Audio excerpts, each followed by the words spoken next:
এই যে সিম, আম্মা সিম খাও নাই? কি সুন্দর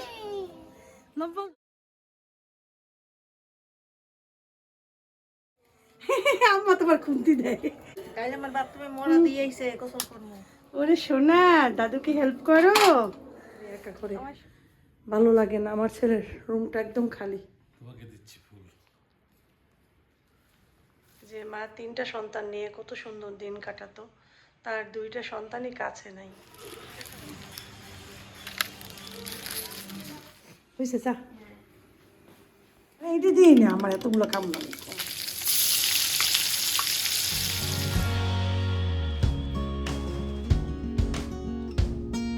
আসসালামু আলাইকুম, কেমন আছেন সবাই? আশা করছি সবাই ভালো আছেন, আমরাও ভালো আছি। দেখেন আমাদের গাছগুলো একটু দেখাই।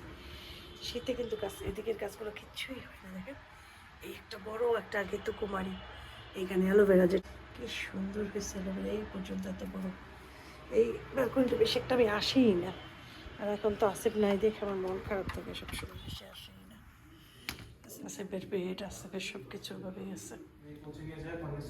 ওকে হ্যাঁ এক ঘন্টা শুধু, আমি আবার 3টার সময় আসবো।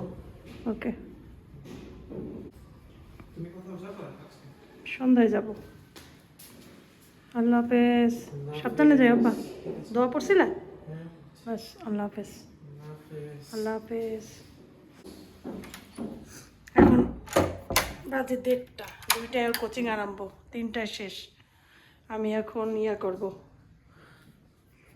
নামাজ পড়বো। ওর আব্বু আসে নাই, আমি একা করে ভালো লাগে না, আমার ছেলের রুমটা একদম খালি, আমার একটু ভালো লাগে না। ও আল্লাহ, কত যে খারাপ লাগে বুঝাইতে পারি না কাউরে। এখন নামাজ পড়ে একটুর জন্য দোয়া করি, সবার জন্য দোয়া করি। আল্লাহ, এইমাত্র রান্না করে উঠলাম, আমি আর ব্লগ করতেও পারিনি, সেই রকম অল্প অল্প একটু করছি। আহারে, কত মজা করতো, কত দুষ্ট ছিল, কত দুষ্টামি করতো, সাইকেল চালাতো, কত মজা করতো, কত ফ্যাশন করতো আমার ছেলেটা। আরে কি হয়ে গেল? গেছিলে কই তুমি? কোর্টে গেছিলে নাকি? হ্যাঁ, কোর্টে গেছিলাম, কিন্তু নানা বাড়ি গেলাম। নানা বাড়ি গেছো কেন? নানা বাড়ি গেলাম, মা গেল একটু কাছে, তারপর মামি বলে খেয়ে দাও, দুপুরবেলা আসছো। ভাত খাইছো? হ্যাঁ, হুম, মামি এত সুন্দর শুটকি মাছ রান্না করছে। মামি রাঁধতে পারে এখন? হ্যাঁ, মামি দাঁড়ায় দাঁড়ায় কষ্ট করে রান্না করতেছিল। হুম, শুটকি মাছ রান্না করছে, তারপর তোমার বেগুন ভাজছে, তারপর ভালোই তো। পোয়া মাছ বেগুন। আমি তো তোমার কল দিছিলাম, তুমি দেখো না? না, খেয়াল করে দেবে। ও, আমি তো কল দিছি তোমারে, ভালো লাগতেছিল না একা একা। হ্যাঁ, তাড়াতাড়ি চলে এসছে। এই রে তাড়াতাড়ি, 3টা বাজে। তোমার ছেলেও গেছিল টিউশনে। হ্যাঁ, সকাল কি ঘুমায়? সে তো এখন ঘুমায়। হুম, তোমার বাবা আসছে। হুম, ওইটা কি? এটা কি? এটা হুম, তোমার জন্য ফুল দিয়ে এসছে। কি জানলাম? রিয়েল ফুল। ও, এটা কি ফুল? রিয়েল ফুল। ফুল তো ধীরে ধীরে পড়তেছে। হঠাৎ ফুল নিয়ে এলে কেন? নিয়ে আসলাম মাঘের শেষ, ফাগুনের আগমনের বার্তা। তোমাকে দিচ্ছি ফুল। পানির ভিতরে রাখো, এটার ভিতরে পানি দাও, এটার ভিতরে দাঁড়াও, পানি নিয়ে আসি আমি। এটা রাখলেই ভালো হবে। আর এটা কি আবার উঠে যাবে নাকি? না, হ্যাঁ, বাইরে টলবে কেন? বাইরে না তো, এটা তো দেওয়া থাকে ভিতরে কাগজ, উঠবে। উঠলে তো শেষ। অল্প দাও, অল্প দাও। এই এখানে সুন্দর লাগে, এটার সাথে ম্যাচিং হয়ে এই গেছে। ফুলগুলো তোমাকে, ইস, আমার গায়ে ফুলের ফেলো। শুভেচ্ছা। রেখে দাও। না না, ফুলের পাপড়ি ফেলাইও না, সুন্দর লাগে। 2 দিন থাক, ঘ্রাণ আসবে। নানা বাড়ির গাছের ফুল না? হ্যাঁ, ঘ্রাণ আসবে অনেক। সুন্দরই লাগছে। যে মা 3টা সন্তান নিয়ে কত সুন্দর দিন কাটাতো, তার 2টা সন্তানই কাছে নাই, এটা একটা অনেক বড় কষ্ট। কিছু কষ্ট আছে যেটা বলার ভাষা রাখে না। আর যদি কোনো সন্তান একটু অসুস্থ থাকে, তখন মায়ের ঘুম নিদ্রা হারাম হয়ে যায়। আমার অবস্থা ঠিক তেমনই হয়েছে। আমার আমি কদিন যাবৎ ঘুমাতে পারি না, ঘুমের ভিতরে আমার ঘুম ভেঙে যায়, আমার বুকের ভিতরে ব্যথা করে, আমার ছেলের জন্য অনেক কষ্ট হয়। দেখি ওকে দেখি, তারপরেও আমি তোর সাথে কথা বলতে পারি না, ওটা আমার খুব খারাপ লাগে। তো আমি আজকেও যাবো আমার ছেলেকে দেখতে, আমি দেখতে চাই। আর ওখানে তো আমি ব্লগ করতে পারি না। আর অনেক মায়েরা আমাকে বলছে যে তাদের সমস্যাগুলোর কথা বলছে, অনেক মায়েদেরই কিন্তু বিপদ, কিন্তু এর আগে হয়তো প্রকাশ করে নাই কেউ। কারণ মানুষ হলো অনেকে চোখ লজ্জায় ভয় পায়, অনেকে ভয় পায় যে আসে না যে ইয়াং ইয়াং ছেলে মেয়েদের ভিতরে যদি সমস্যা থাকে তখন বেশি ভয় পায় যে সবাই জেনে গেলে যদি এই বাচ্চাটার জীবনটা হয়ে যায়। আসলে কি জানেন, জেনে গেলেও ও জেনে যাবি কখন না কখন, কারণ কিছু জিনিস গোপন থাকে না।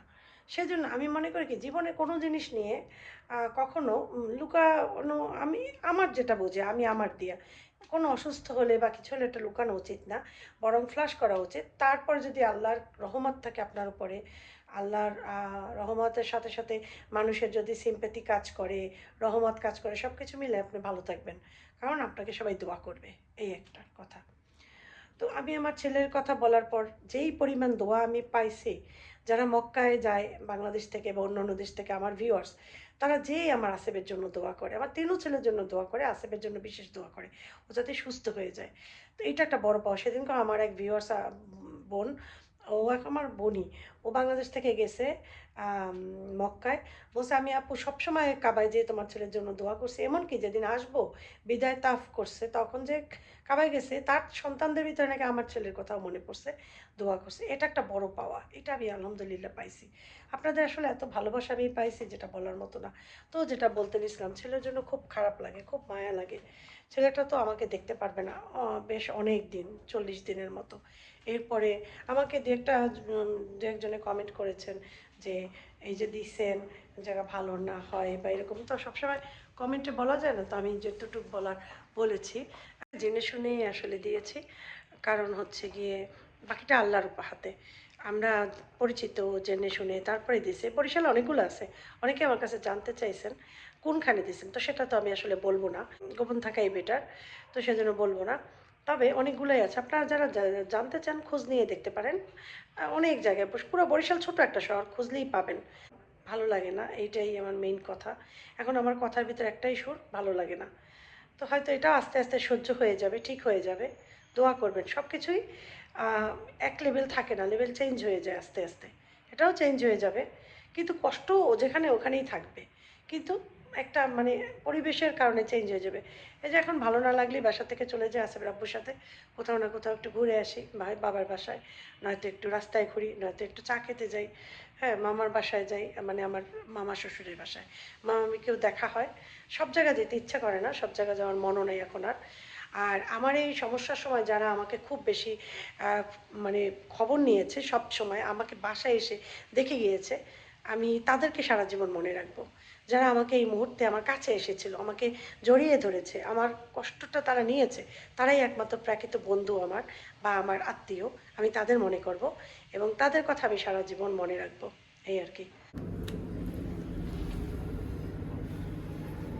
আজকে আবার 2 দিন পর ঠান্ডা পড়ছে, এই ওভারকোট এইটা পরে নিছি, এটা কিনছিলাম, এটা পরে নিছি, এই আর কি। নিচে হিজাব টিজাব পরে নিচ্ছি ভালো করে, ঠিক আছে। আচ্ছা, কোথায় যাচ্ছি সেটা তো বললাম না। যাচ্ছি হচ্ছে আমাদের দোকানের ওখানে, আসেফের আব্বু ওখানে নেমে যাবে, ওখানে ভাবি আসবে, ভাবির সাথে আমার একটু কাজ আছে। তো ভাবিকে আমি আসতে বলছি, ভাবি বল ঠিক আছে আমি দোকানের ওখানে আসি, তুমি ওইখানে আসো, তারপর আমরা একসাথে ওই জায়গা দিয়ে যাবো, কারণ ভাবি যেখানে যেখান থেকে ভাবি আসবে সেখান থেকে আমাদের এই দোকান কাছে, সেই জন্য। পরে আমি একটু দাঁড়ানোর পরে এই যে ভাবি চলে আসছে, এরপরে ভাবিকে নিয়ে এখন যাচ্ছি হচ্ছে, একটু কাজ আছে, আসেফবাবু এখানেই ছিল এতক্ষণ। তো ভাবি আবার ওই যে অনেক ঠান্ডা লাগছিলো, তো আমার হাতে একটা ব্যাগ দেখলাম না, ওইটার ভিতরে ছিল ভাবির জন্য একটা শল নিয়ে আসছিলাম, কারণ ভাবি বলে কি মুখ তো আজকে কিন্তু অনেক ঠান্ডা পড়ছে। তারপরে আমি বললাম কি তাহলে কি বড় লম্বা কোট পরবো, বলে কি দূরে যাবো তো পরো, ঠান্ডা লাগতে পারে। এই জন্য আমি কোট টোট পরে আসছি, কিন্তু আসার পর আমার অতটা ঠান্ডা লাগে না যতখানি মানে ভাবির কাছে লাগছিল, কারণ ভাবি যেখান থেকে আসছে ওই এলাকাটা আবার অনেক বেশি ঠান্ডা এলাকা। আর আমি এখন যেখানে যাচ্ছি সেটা তো একটু শহর এলাকা, এটাকে বলে বাজার রোড। শহর বলতে বাজার রোডটা পুরান আমলের, কিন্তু এখানে পাওয়া যায় না এমন কিছু নাই। সেখান থেকে টুকটাক জিনিস কিনে তারপরে মাছের বাজারে চলে আসছি। ভাবিকে বললাম, ভাবি আমার তো একটু মাছ লাগে। ভাবি বলে, আজকেই কিনে নাও, কারণ তুমি আবার আসবা ঝামেলা হবে, আমি আসি, আজকেই কিনে নাও। পরে এখান থেকে এই যে সবজি টবজি কিনলাম, মাছ কিনলাম। এরপর আবার আমাদের দোকানের ওখানে আসলাম, কারণ ওখানে একটা জিনিস দিতে হবে, ওইটা দিলাম। পরে মাহিতকে একটু বিরিয়ানি কিনে দিলাম, বিরিয়ানি না কি জানি, মোরগ পোলাও। আর আফিফের জন্য নেই ভাবছি যে বাসায় যাওয়ার সময় আফিফের জন্য আবার নিয়ে নেব। আর এদিকে ভাবিকে আর আমাকে শাড়িয়ার আবার লাল চা এনে দিল, বিস্কুট দিয়ে এটা খাবো। আর এরপরে ভাবি আবার বাসায় চলে যাবে, আর আমি আসিফের আব্বুকে নিয়ে বাসায় যাব। তো বাজার করেছি, মাছ কিনেছি 2 রকমের, ইলিশ মাছ, পাঙাশ মাছ কেটে এনেছি। তো ভাবি চলে গেছে, ভাবি চলে যাওয়ার পর আমরা আমাদের একটু টুকটাক কাজ সেরে বাসার দিকে যাচ্ছি। এখানে আবার একটু এই যে মোরগ পোলাও, তো আমি বললাম আমাকে একটা মোরগ পোলাও দাও আফিফের জন্য, কারণ রাতের বেলা তো আফিফ খেতেই চায় না এখন, বলে যে আমাকে অল্প খাবার দেবা, ছোটো অ্যামাউন্ট দেবা, এরকম বলে। তো চিন্তা করলাম এইটা হলে খাবে পুরোটাই, জিম করে তো, বলে কি আমাকে শুধু প্রোটিন দিবা, ভাত দিবাই না। তো মায়ের মতো বাচ্চারা ভাত একদম না খেলে কি কেমন লাগে না, যে মনে পেট ভরে নেই ওর, এরকমের। তা আমি বলছি তুমি ভাতও খাও, তো প্রোটিনও খাও, সমস্যা নেই। যাই হোক, বলে তাহলে ফুলে যাব, এই জন্য। তো আজকে এই জন্য বললাম যে তাহলে যেহেতু বাসায় চিকেন রান্না নাই, তাহলে মোরগ পোলাওটা নিলে চিকেনটাও খাওয়া হবে, রাইসটাও খাওয়া হবে।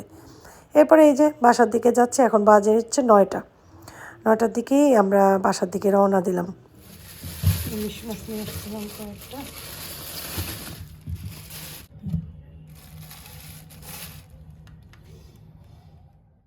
তাজা মাছ ফ্রাই করে খেতে ইচ্ছা করছে, তার জন্য চিন্তা করলাম আমি আর আসিফ আব্বু দুজনে 2টা মাছ ফ্রাই করে ভাতের সাথে খাই। আর আফিফের জন্য তো বিরিয়ানি এনে দিয়েছি, মানে মোরগ পোলাও। আফিফ খেয়ে ফেলেছে আগেই, আর আমরা খাচ্ছি হচ্ছে যে মাছ দিয়ে। মাছগুলো এত মজা, এত টেস্ট, যা বলার মতো না। যখনই ভাজি এত তেল বের হয় আর এত টেস্ট লাগে, কি বলবো আর, অনেক মজার মাছ। ও সাথে হচ্ছে হাঁসের ডিম ভুনা, ওই দুপুরে করেছিলাম তো, তো দেখা গেছে একটা ডিম করলাম। সপ্তাহের সবগুলো দিনই সুন্দর, কিন্তু সুন্দর হচ্ছে সবথেকে শুক্রবার। জুম্মার দিনটা আসলেই অনেক সুন্দর, খুব সুন্দর পবিত্র একটা দিন। আসসালামু আলাইকুম।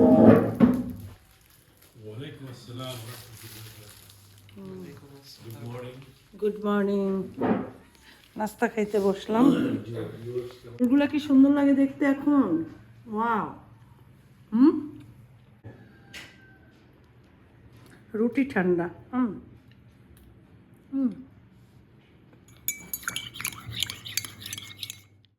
আফিফ তো রেডি হয়ে নিল, আসিফের আব্বু রেডি হয়ে নিল, যেহেতু শুক্রবার নানার বাসায় যেই নামাজ পড়বে মসজিদে। আমরা আমাদের বাসায় যাচ্ছি, ঠিক আছে না?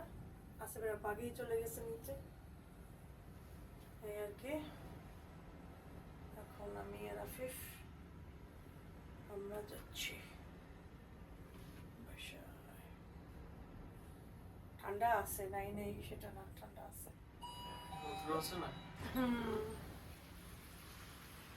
এই দেখুন আসিফের আব্বু আর আফিফ ওরা রিক্সায় চলে গেছে। আমি এখানে রাস্তার মাথায় রিক্সাকে থামিয়ে আমি নেমে ওই দোকান থেকে একটু চিপস কিনলাম ওইদের জন্য, কারণ জুম্মা তো সব দোকানপাট বন্ধ।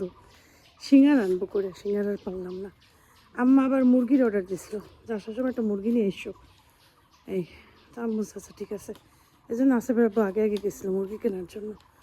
যাই হোক, এরপরে এই করলাম, হঠাৎ করেই আসছি। আপনার দোকান দিয়ে চিপসও আছে, আমি আর ওই জায়গায় দিয়ে আনছি চিপস, সবই আছে না?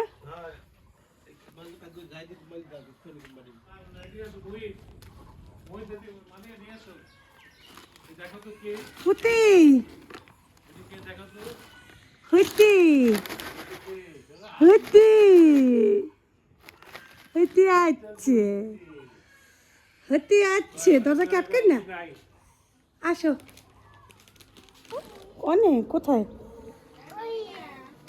মালিয়ারে পাও কোথায় তুমি অনে আপু অনে আপু কি করে আনছে সিস্টেম আনছে রান্না সান্না করে আমার উন্নটা লাগবে না তোমার দেখাইতেছি না রান্না বান্না করে আম্মা তোমার খুন্তি দেয় হ্যাঁ দেখ কাইলে আমার বাপ তুমি মোড়া দিয়ে আইছে গোসল করবো ওরে সোনা দাদুকে হেল্প করো আমার সোনা পাখি কই এই আছে আলু ধরে না এগুলো ধরে না সোনা বাচ্চায় দেখছো কি সুন্দর টমেটো ডাল রান্না করছে দেখিছ আসো আসো এই এইটার মধ্যে মুরগি রাখিয়া ওই দোয়া দিয়ে আমার দিয়ে ডাল ডালবো এটা কি করবো এটার মধ্যে মুরগি রাখা মানে মুরগি খাইছি ও, বাবা ওই দিকে তাক খাসছিস না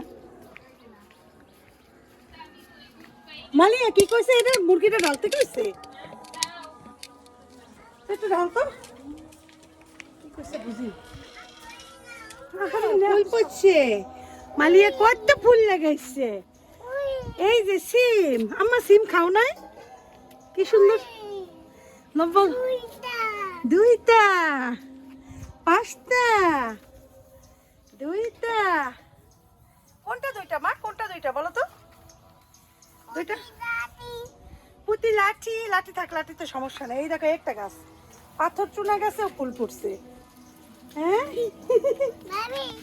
ভাবি না ফুপি ফুতি ভাবি তো কাদা কাদা আবার সোনা বাচ্চা বলে কাদা শুনছো তোমরা কথা কাদা ফুটি এইটা এইটা কি ফুটি ফুল ধরে না ধরে না না ছাড়বে না হ্যাঁ মই ভালো ছেলে মা এইটা ধরে না এটা কাটা কাটা কাটা কাটা গায়ে লাগবে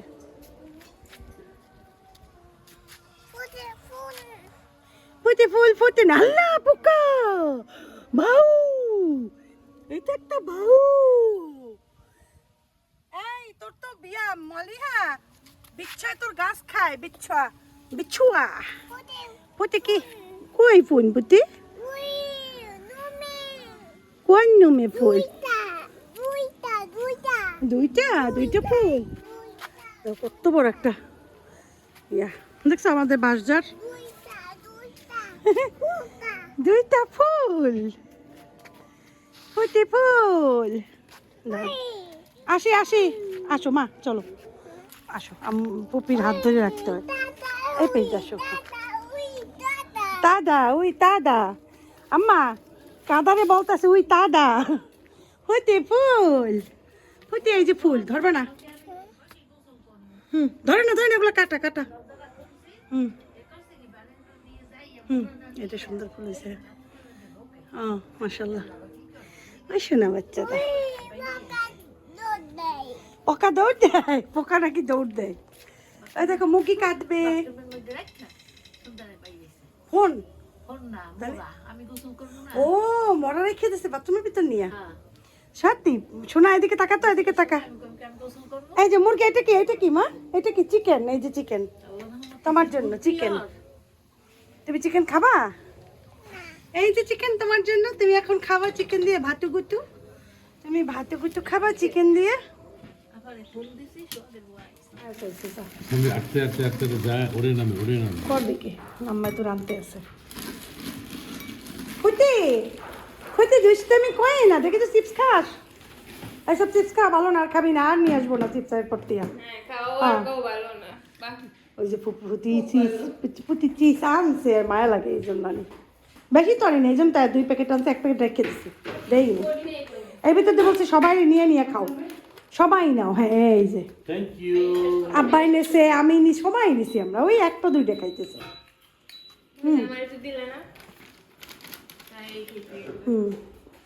মায়ের এসে দিয়ে আবার তাই দাদাভাইয়ের কাছে যাও দাদাভাইয়ের কাছে যাও আমি আছি এখানে দাদাভাইয়ের কাছে দিয়ে আসো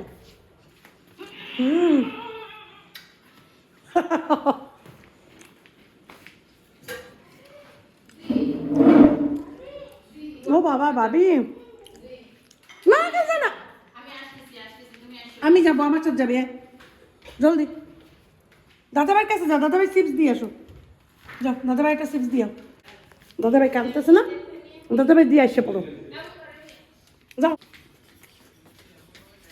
দাদাভাই মা শেষ ওই যে দাদাভাই যাও চিপস দিয়ে আসো যাও চিপস দিয়ে তারপর আসো মনে করছে আমি চলে যাবো রে থুইয়া আর আমার পিছে পিছে ও মনে করছে আমি চলে যাবো রেখা ভাবি যাচ্ছ সামনে তুই খাবি না ভাবি খাবা না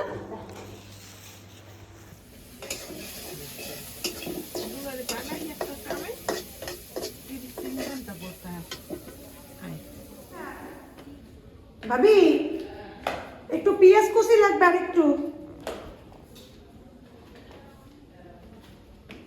পেঁয়াজ কুচি লাগবে দাঁড়াইতে পারবো না দাঁড়াও হ্যাঁ সোনা পাখি গুজু করছে তুমি আমার পুতিকে মারছো না তুই তোমার সাথে কথা বলবে না পুতি যা তুই যা পুতি তুই যা জি পুতি তুই যা ঠাস করে তো তাপ করতেছে পরে খাওয়া দাওয়া করলাম একটু রেস্ট নিলাম ভাবি গেছে বাহিদকে নিয়ে তার বাবার যে দেশের বাড়ি সেখানে একটু কাজ আছে সেখানে দুপুরে খাওয়া দাওয়া করে চলে গেছে এটা ভাবির রুম শাড়ি একটু শুয়ে আছে নামাজ পড়ে উঠলাম মালিকা চা বানাইতেছে মোহিত ঘুমাইয়ে পড়ছে আফিফ বসা আম্মাই ঘুমায় আব্বা ঘুমায় এই আর কি পরিবেশের অবস্থা মালি বুঝছে চা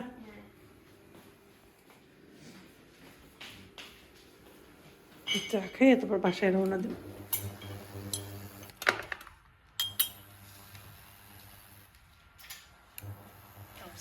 বেশি তো করার লিকার লাগবে না আমরা দুপুরে খাওয়া দাওয়া করছি আমরা কি খাইছি দেখাইতে না রান্নার সময় একটু দেখাইছিলাম আমরা আজকে খাইছি ইয়া মাছ কি জানি রূপচাঁদা মাছ ফ্রাই মশলা দিছে ডাল তারপরে সিম আলু সিমের পাতরা বলে পাতুরি মুরগির মাংস আর এসে আর কিছু না ডাল চচ্চড়ি হ্যাঁ দিস না তুই খা একটু এই যে দেন একটু এতগুলো খাবো না আরে এইটা দিই না আমার এতগুলো খাবো না আমি ভাইয়া অতগুলো খাবে না গ্যাস হয়ে তোর নিয়ে তিনজনে মিলে মিশে খাই মাহিদার আম্মু গেছে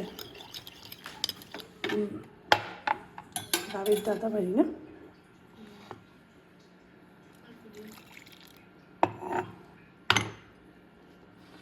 যাবে এতকে খায় না চা দিয়ে বাচ্চা খাবো তারপরে বাসায় রওনা দেবো আর ফেপু যাওয়ার জন্য অস্থির হয়ে গেছে বাসায় বিকাল 4টা বাজে আমি নামাজ পড়ে ফেলছি আজানের আগে আগে উঠতে হয়ে গেছে কারণ রওনা দিতে হবে মোহিত খেলতেছিল তখন এখন শুয়ে পড়ছে টিভি দেখে ও টিভি দেখে না মোবাইল চালায় টিভি দেখে না এইসব জিনিস দেখে না আফিফ উফ শীতই অস্থির হয়ে গেছি কি হয়েছে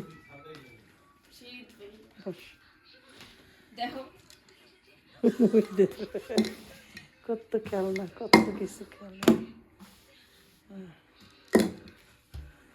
বয়সী তো ইয়া